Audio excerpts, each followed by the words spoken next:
Chatkali zamokni qo'yishda e'tibor beradigan muhim narsalar bor.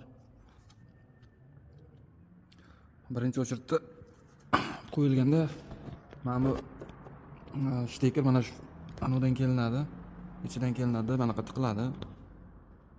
Birinchi e'tibor beriladigan narsa. Ikkinchisi mana shu zamokda e'tibor bergan bo'lsangiz, strelka turibdi. Mana shu yerda strelka turibdi. Mana shu strelka pastga qaragan bo'lishi kerak. O'sha ham muhim narsa, chunki o'sha eshik qulflanib ochilishida kerak bo'ladigan narsa. Qolgani o'sha oddiy ustanovka bir xil narsa. Keyin mana shu boltini ham oxirigacha qotirish kerak, mana yoqqa taqalmasligi kerak.